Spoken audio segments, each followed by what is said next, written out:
Assalamualaikum warahmatullahi wabarakatuh. Apa kabar nih teman-teman mahasiswa semester 5 PG PAUD Universitas Trunojoyo Madura. Ada 5A, 5B, 5C. Nah, kita sudah sampai di pertemuan ke-11 ya teman-teman ya. Ini video saya buat untuk pertemuan ke-11 dan pertemuan ke-12 ya. Oke, di mata kuliah yang masih sama ya, kita di mata kuliah pengembangan metodologi perkembangan bahasa anak usia dini, sesuai dengan apa yang saya sampaikan sebelumnya. Di pertemuan kali ini kita akan membahas tentang berbagai macam metode yang dapat kita gunakan untuk mengembangkan perkembangan bahasa pada anak usia dini. Nah, sebelum kita belajar tentang berbagai macam metode-metode itu, saya ingin mengulang kembali apa sih pengertian dari metode itu sendiri. Nah, kalau kita flashback ya kepada beberapa mata kuliah sebelumnya yang sudah menjelaskan pengertian-pengertian metode dan metode pembelajaran tentunya ya. Jadi metode itu adalah sebuah cara yang kita gunakan untuk kita mencapai tujuan yang kita inginkan. Nah, kalau kalau kita artikan dalam dunia pendidikan atau dunia pengajaran ya, jadi metode pembelajaran adalah cara yang digunakan oleh guru untuk menyampaikan suatu pengajaran atau suatu ilmu yang ditujukan untuk mencapai tujuan pembelajaran tersebut. Nah, seperti itu. Oke, teman-teman, untuk metode-metode yang saya sampaikan saat ini ada banyak metode sebenarnya ya. Di sini saya akan menyampaikan beberapa metode yang metode lama, tapi metode ini masih banyak dan sering digunakan ya oleh guru pada proses pembelajaran di sekolah. Nah, di sini ada hasil penelitian yang telah dilakukan oleh Dubai, Birds, dan Krashen. Nah, pada tahun yang cukup lama sekali yaitu 1982. Nah, di saat itu jangankan teman-teman mahasiswa saya belum lahir, saya pun juga belum lahir ya. Nah, di sini ada beberapa macam metode yang ditemukan, yang dirumuskan oleh mereka sehingga dapat mengembangkan perkembangan bahasa anak. Yang pertama yaitu dengan cara memaksimalkan pengajaran komunikasi alami kepada anak. Nah, yaitu dengan cara misalkan nih orang tua ketika anak baru datang sekolah akan menanyakan bagaimana keadaan di sekolahmu, apa yang kamu lakukan di sekolah dan sebagainya, seperti itu. Jadi menggunakan tanya jawab secara alami kepada anak. Nah, kemudian yang kedua yaitu memasukkan masa diam dalam permulaan sebuah pengajaran. Nah, di sini artinya anak jangan dipaksakan untuk berbicara menggunakan bahasa keduanya ketika dia hanya mampu merespon dalam bahasa pertama. Jadi seperti yang saya jelaskan sebelum-sebelumnya, ketika kita misalkan anak yang besar dalam lingkungan berbahasa daerah, berarti bahasa ibunya atau B1-nya yaitu adalah bahasa daerah. Ketika dia baru menemukan bahasa Indonesia di sekolahnya, nah itu berarti bahasa Indonesia merupakan bahasa keduanya atau kita sebut dengan B2, seperti itu. Kemudian yang ketiga di sini gunakan acuan konkret untuk menjadikan B2 dalam terpahami oleh anak.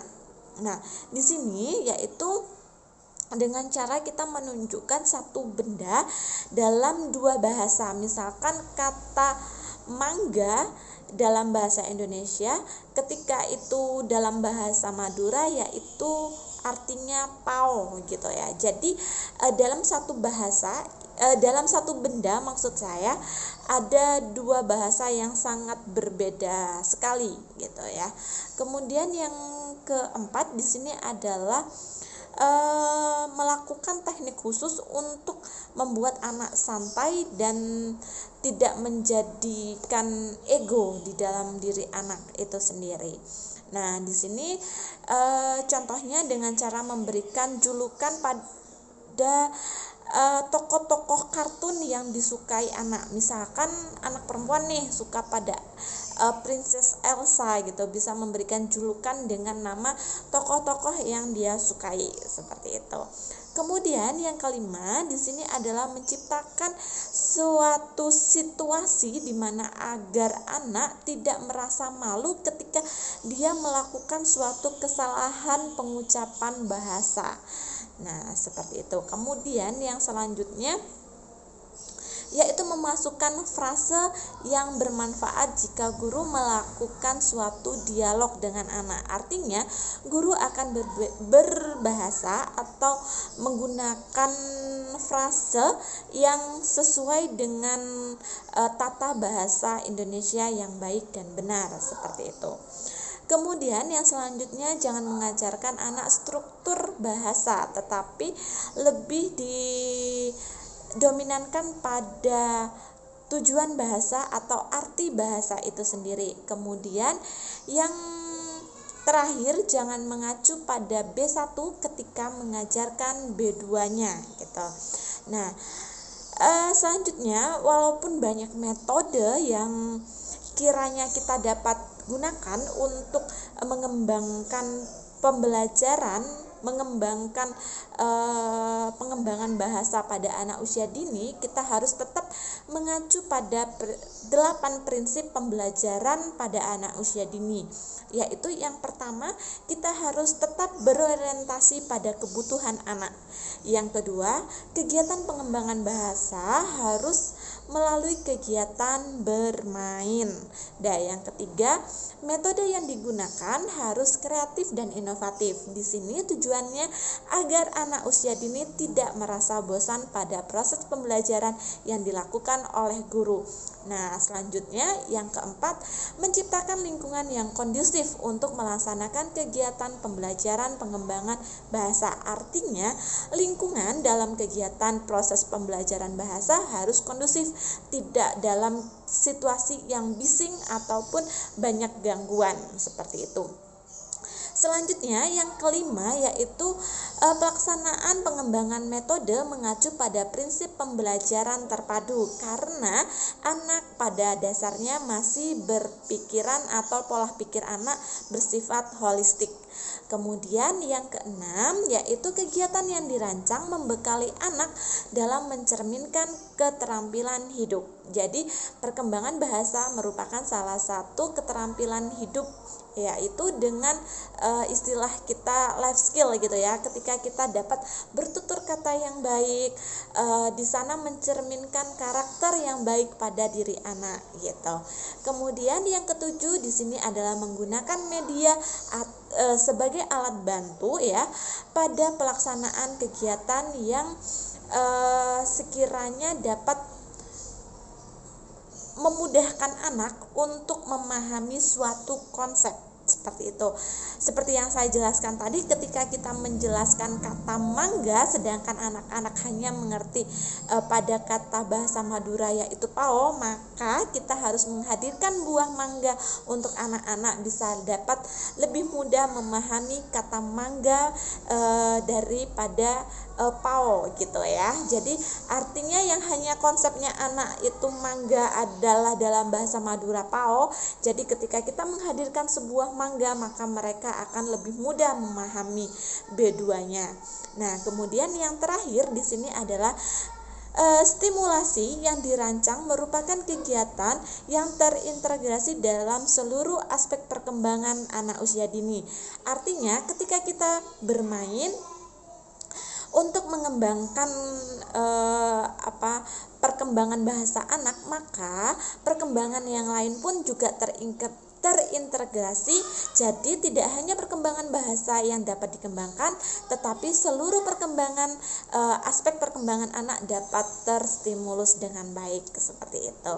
Nah, di sini saya akan menyampaikan kurang lebih 7 ya, insya Allah 7 metode yang dapat digunakan oleh guru dalam proses pembelajaran. Nah, yang pertama adalah metode bercerita dan mendongeng. Apa sih perbedaan di antara keduanya? Di sini bercerita lebih kepada hal-hal yang bersifat nyata atau baru terjadi. Kalau dongeng adalah hal-hal fiktif, jadi sama-sama bercerita gitu ya, tetapi hal isi yang di dalamnya itu berbeda. Kalau bercerita adalah hal-hal fakta, tetapi kalau dongeng adalah hal-hal fiktif atau hal-hal yang belum kita ketahui itu benar atau hanya sebuah mitos saja, seperti itu. Yang kedua di sini adalah metode bercakap-cakap. Jadi ketika misalkan nih anak-anak telah kita diberikan tugas untuk melaksanakan suatu kegiatan, kita dapat melakukan kegiatan bercakap-cakap gitu. Bagaimana kita apa yang telah dilakukan oleh anak dan sebagainya, seperti itu. Kemudian selanjutnya yaitu kegiatan bernyanyi. Selain kita mengembangkan dari perkembangan seni pada anak usia dini, bernyanyi juga mengembangkan perkembangan bahasa ya. Seperti yang kita ketahui bahwa di dalam bahasa di dalam bernyanyi, menurut saya ada di sini adalah bernyanyi di dalamnya ada bahasa, karena di dalam bernyanyi itu ada syair. Nah, di syair disitulah kita mengembangkan perkembangan bahasa pada anak usia dini. Yang selanjutnya, yang keempat, di sini adalah kegiatan bermain. Seperti yang kita ketahui bahwa segala sesuatu yang dilakukan oleh anak adalah bermain ya. Baik itu adalah kegiatan bermain bebas walaupun tanpa struktur dan sebagainya. Di sana anak-anak dapat berbahasa dengan sesama anak ataupun dengan kita para guru, seperti itu. Kemudian selanjutnya yang kelima yaitu berdharma wisata. Nah, ketika kita melaksanakan dharma wisata, banyak hal baru yang dapat ditemukan oleh anak. Nah, ketika anak tersebut dapat menemukan hal-hal baru atau benda-benda baru, misalkan nih kita ajak anak-anak ke kebun binatang. Nah, di sana dia akan bertemu dengan binatang-binatang baru. Nah, di sana perkembangan bahasa ketika anak menemukan binatang-binatang baru dengan nama-nama yang baru, maka perkembangan bahasa anak pun juga akan terstimulus gitu. Kemudian yang keenam di sini adalah mengenalkan membaca dan menulis pada anak usia dini. Nah, di sini pada metode membaca dan menulis, nah tidak artinya kita tidak proses membaca itu pada anak usia dini tidak seperti kita membaca koran atau membaca novel, tetapi membaca pada anak usia dini adalah membaca gambar. Jadi kita memberikan buku-buku gambar, membacanya adalah berdasarkan imajinasinya. Entah di situ tergambar sebuah pemandangan ataukah di sana hanya tergambar sebuah kursi saja. Nah, di sana anak akan mengungkapkan isi hatinya sesuai dengan apa yang tergambar yang tertuang dalam buku gambar tersebut, seperti itu.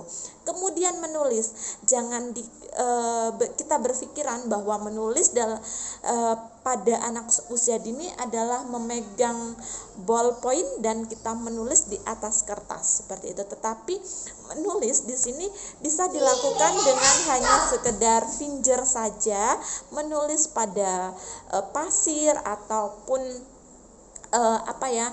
di kertas, tetapi menggunakan finger saja. Misalkan seperti yang kita ketahui melalui fingerprinting gitu ya, dan sebagainya, seperti itu.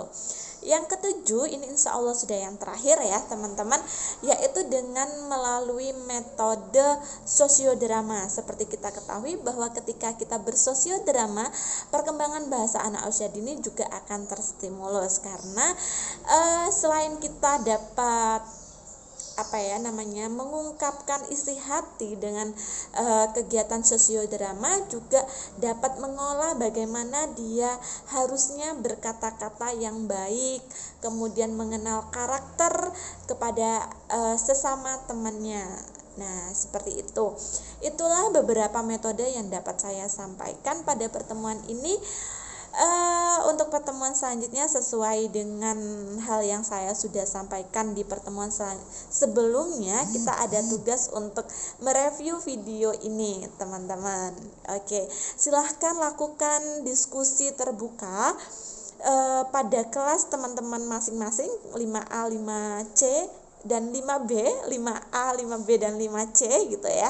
Jadi lakukan diskusi terbuka sesama teman-teman, dan kemudian tulislah notulensi dari kegiatan diskusi tersebut.